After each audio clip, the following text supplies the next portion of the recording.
ধন্যবাদ। আমি ছোট্ট একটা ভিডিও নিয়ে আসছি। আমি আছি কাউন্সেলিং সাইকোলজিস্ট আসাদুজ্জামান রাজু। আজকের ভিডিওতে আমি কথা বলবো জীবনে সফল ও আত্মবিশ্বাসী কিভাবে হবেন। খুবই গুরুত্বপূর্ণ এই ভিডিওতে আমি কয়েকটা বৈশিষ্ট্যের কথা বলবো, খুবই সিম্পলভাবে বলবো, কিন্তু এটা গবেষণা বেসড। আপনি যদি নিয়মিত প্র্যাকটিস করেন তাহলে দেখবেন আপনি আসলে সফল এবং আত্মবিশ্বাসী হতে পারবেন।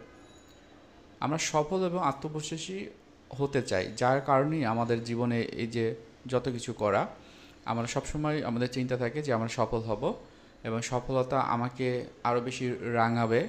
আমি আমি মানুষের জন্য কাজ করব, অথবা আমার জায়গা থেকে আমি আমার সর্বোচ্চ যে আউটপুট বা প্রোডাক্টিভ যে ওয়ে, সেটি আমি আমার জায়গা থেকে করব।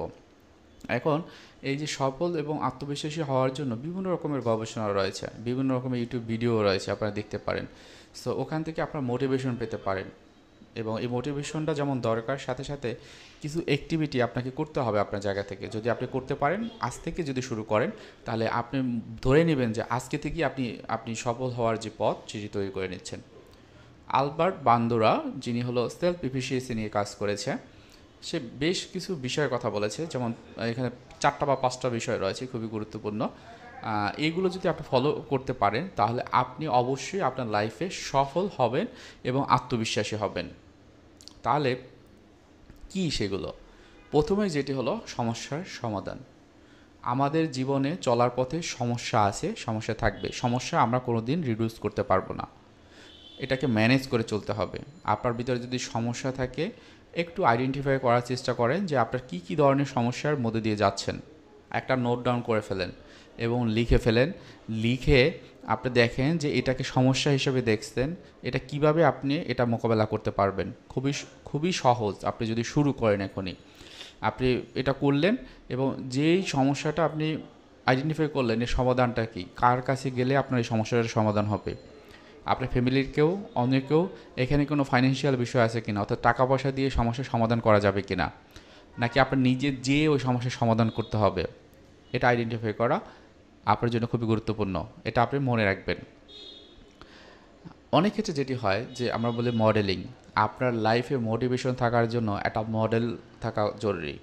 আপনি কাকে মডেল হিসেবে দেখতে চান, আপনার ওইরকম একজনকে তৈরি করে নিন এবং তার লাইফের মানে যে অটোবায়োগ্রাফি সেটি কি, সে কীভাবে হচ্ছে যে ওই জায়গাটাতে পৌঁছালো, কোন কোন বিষয়গুলো তার জন্য ইম্পর্টেন্স ছিল, সে কোন বিষয়ে ইম্পর্টেন্ট দিতেন এবং সেই অনুযায়ী তার সব কিছু কাজগুলো করতেন।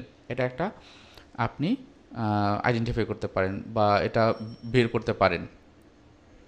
এটা আপনাকে যেটি করবে, আপনার নিজের ভিতরে একটা মোটিভেশন যোগাবে এবং আপনার পাথ থেকে আপনি কতটুকু আছেন সেটি বুঝতে পারবেন। এরপর যেটি থাকে positive self affirmation and imagination, খুবই ইম্পর্টেন্ট। আপনাকে নিয়ে আপনি কীরকম ভাবেন।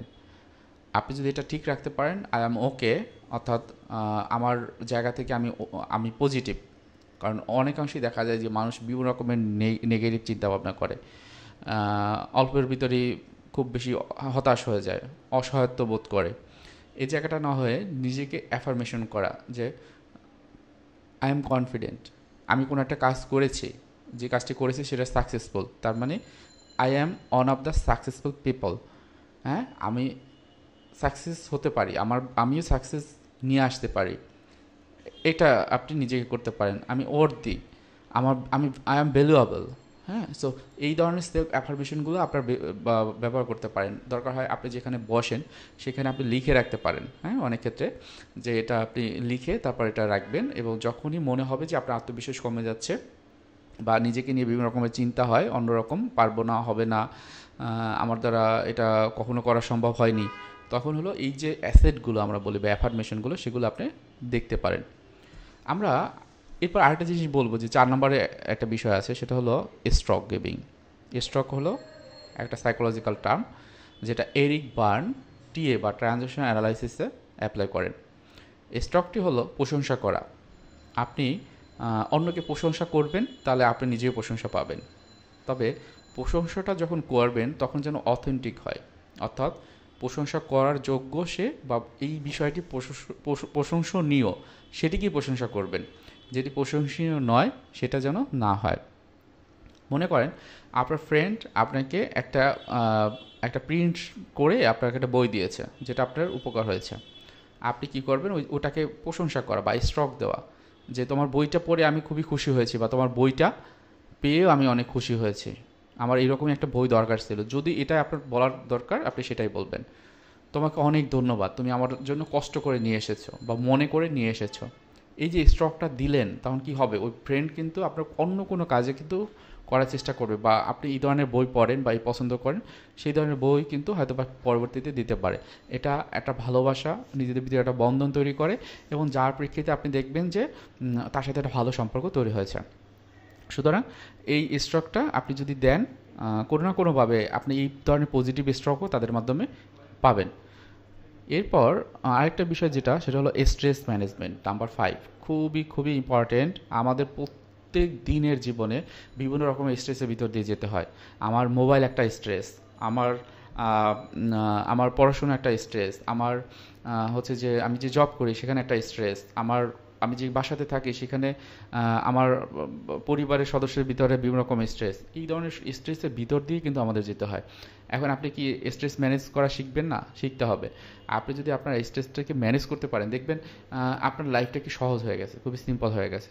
এখন স্ট্রেসগুলো কয়েক রকম আসতে পারে, হয়তো বা আপনার সময়টা আপনি ম্যানেজ করতে পারেন না, আজকের কাজটা কালকে, কালকের কাজটা পরশু, পরশুর কাজটা আরেকদিন, এরকম করতে করতে বিভিন্ন রকমের কাজ জমা হয়ে গেছে। এই যে আপনার একটা মানসিক টেনশন বা স্ট্রেস, এটা কিন্তু আপনার ব্রেন কেমিক্যালকেও ইমব্যালেন্স করে ফেলে, এবং যার প্রেক্ষিতে মনে হয় এতদিন আমি করতে পারিনি আর করবো না, আত্মবিশ্বাস থাকে না।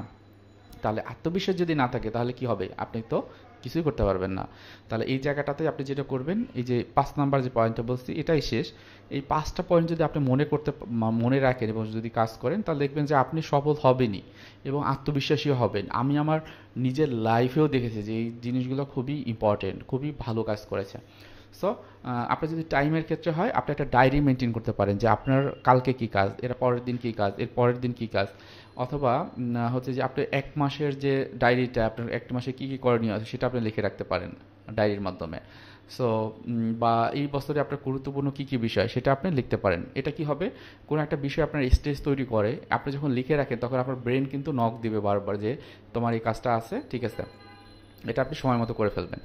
সো টাইমের ক্ষেত্রে এটা হলেও আপনার অনেক কিছু কাজ থাকে যেটা হলো আজকেই ইম্পর্টেন্ট, কালকে না। আবার হয়তো বা 3 মাস পরে একটা ইম্পর্টেন্ট জিনিস আছে যেটাকে আমরা বলি একটা কোয়াড্রেন্টে সাজানো। সেটা কি, চারটা চারটা কোয়াড্রেন্ট দিবেন, অর্থাৎ 4টা দাগ দিবেন এরকম। প্রথমটা লিখবেন ইম্পর্টেন্ট, আর একটা হলো নন ইম্পর্টেন্ট, আর নিচের সারিতে লিখবেন আর্জেন্ট, নন আর্জেন্ট। এরপর এই যে 4টা ঘর থাকে, এইখানে আপনি দেখবেন যে কোনটা ইম্পর্টেন্ট, কোনটা আর্জেন্ট, কোনটা আর্জেন্ট বাট নট ইম্পর্টেন্ট, এই জিনিসগুলো আপনি আইডেন্টিফাই করবেন। আপনার যদি নেটেও সার্চ দেন এই 4 কোয়াড্রেন্ট আপনার পেয়ে যাবেন। এর মাধ্যমে কি হবে, আপনার যথাসময় যথা কাজ সেই কাজটি করতে পারবেন। স্ট্রেসটা যদি ফ্যামিলিগতভাবে হয়, যে কোনো একটা কাজের জন্য স্ট্রেস হচ্ছে, ফ্যামিলি রিলেশনশিপ অন্য কিছু, এটাকে মিটিয়ে ফেলেন, কথা বলেন তার সাথে, আপনার যে স্ট্রেস হচ্ছে সেটি বলেন, দেখবেন আপনি কেউ না কেউ হেল্প করবে। আপনার মানসিক চাপ হচ্ছে, আমার ভালো লাগছে না, আমি খুব কষ্ট লাগছে, এই জিনিসগুলো যদি আপনি ভালোভাবে বলতে পারেন, আপনাকে কেউ না কেউ কিন্তু হেল্প করবে আপনার জায়গা থেকে, আপনার ফ্যামিলি মেম্বাররা। সো ফ্যামিলি মেম্বারের হেল্প নিতে পারেন, আপনার বন্ধুবান্ধব হেল্প নিতে পারেন, আপনার যে মডেল হিসেবে যাকে দেখবেন তার কাছ দিয়ে হেল্প নিতে পারেন, অর্থাৎ হচ্ছে তার লাইফটা কীরকম বা সে কীরকম চলেছে সেটা আপনি নিতে পারেন। কোনো একটা সমস্যা যদি থাকে, সমস্যাটা রেখে না দিয়ে বরং সমাধান কীভাবে করা যায় সেটা আপনি চেষ্টা করতে পারেন। মোটামুটি এই কয়েকটা জিনিস যদি খুব ভালোভাবে আপনি মেনটেন করতে পারেন, তাহলে দেখবেন আপনি সামাজিকভাবে ভালো থাকবেন, শারীরিকভাবেও ভালো থাকবেন, মানসিকভাবেও খুব ভালো থাকবেন, এবং আপনি আত্মবিশ্বাসী আস্তে আস্তে হয়ে উঠবেন এবং সফলও হবেন। মানুষ কিন্তু এভাবেই সফল হয়, আত্মবিশ্বাস তার ভিতরে জন্মায়। তো সবাই ভালো থাকবেন, সুস্থ থাকবেন। আজকের ভিডিওটি এখানেই রাখছি। সালাম আলাইকুম।